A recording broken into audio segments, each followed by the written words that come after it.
A lot of Liu Quan keep asking for a single donor hair. They're looking for the best quality hair in the market and end up looking for the thing which is simply a marketing label. In this video, I will explain you why it doesn't make sense. Let's imagine you have 3 single donor bundles and a single donor frontal from your vendor, and you go to your stylist and have them to install. How many donors are there in your hair? A few moments later. You now have a 4 donor install. Did installing severely reduce the quality of the hair? Of course not. Some even claim that multi-donor hair can't bleach to 613. So imagine that you've tested the vendor's single donor bundles and found they're all bleached to 613. On your next order, you order 3 bundles and a lace product and turn that into a wig. With this weird logic, you could no longer give 613 wig high 9 because the wig is multi-donor now. This obviously doesn't make sense. You must have experienced quality difference between hair from different suppliers. While the number of the donors plays a role, it is not in the sense of single donor versus multi-donor's hair. Maybe 10% of hair in the market is calculated from a donor. This hair will have 100% allied cuticles. That remaining 90% is floor hair. Floor hair is from many different donors and doesn't have the cuticle in the same direction. That's why it is go-to process, which involves giving a chemical bath to hair. This will reduce the quality of the hair, reduce the lifespan, and reduce the bleach ability of it. This means that it is actually about donor hair versus floor hair.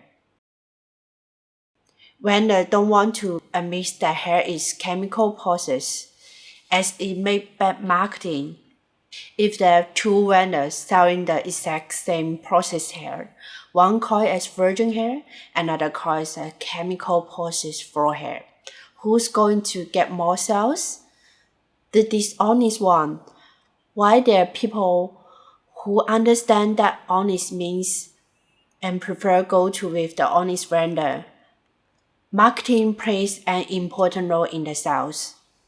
As an honest vendor, it is quite tempting to simply give what people request, especially when you have conversation which are like this.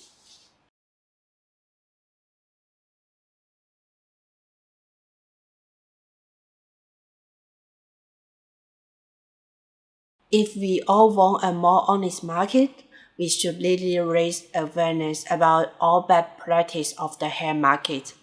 Education is simply the key of this. If you want to contribute to this, please like this video and subscribe our channel, and share it to someone who wants to learn more about the hair industry. If I give you 2 bundles, one being 2 single donor hair and one being a bundle from 3 donors, which test could you do to even differentiate between these 2?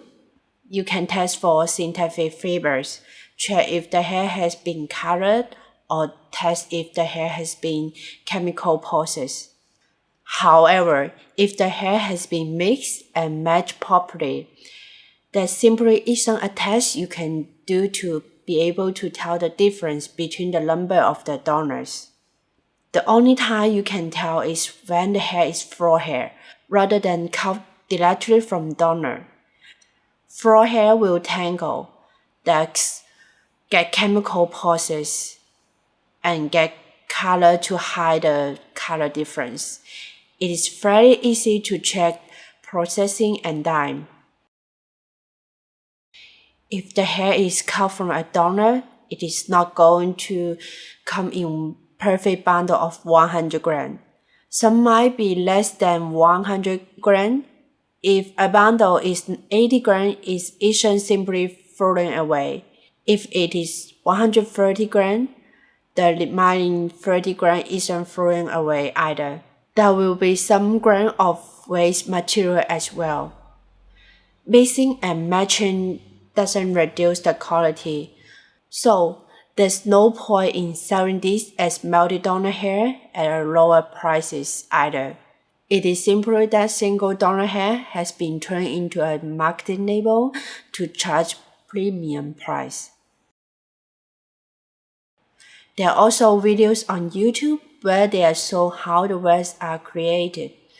Most often they use a triple sewing machine system, with a worker fix ball hair at the start of this.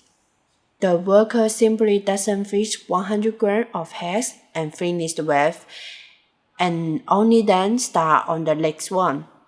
Instead, they create a very long weft, which is later cut to weight and turned into a final product. The block hair is a mixture of hair from different donors, most often with a set short to long hair ratio, which is going to be from different donors. If they only make them per donor, it would be simply complicate the whole process for low clear quality gain. The short to long hair ratio is mostly controlled by the manufacturer. Long hair is costly, and mixing it with the short hairs is a way to keep the price down.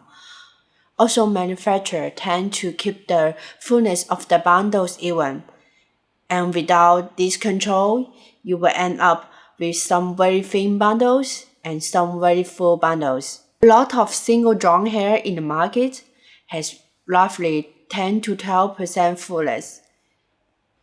In other words, if you order a 24-inch bundle, only 10 to 12% of 24-inch bundles is going to be 24-inch hair. The rest are all other lengths mixed in, and these aren't going to all come from the same donor. If it's that difficult, why will manufacturers go through the difficulty of actually making single donor hair? It complicates the production process, and if it doesn't reduce the quality, and no one is able to tell the difference, what's the point of making single donor hair? The answer is simple. They are lying to you. People believe them and give them more money. The quality of your bundles is determined by how material was picked and how it was processed. These two factors are mainly responsible for how the hair will feel, how the hair will smell nice, and how it will respond in certain texts. For example, hair directly cut from a donor should have a milky or protein-like smell, while chemical process will leave a distinct smell. When ironing the hair, even more of the smell will come out, and with experience, you can learn to recognize the difference. There are always the tests you could do to find out whether if the hair either A or B.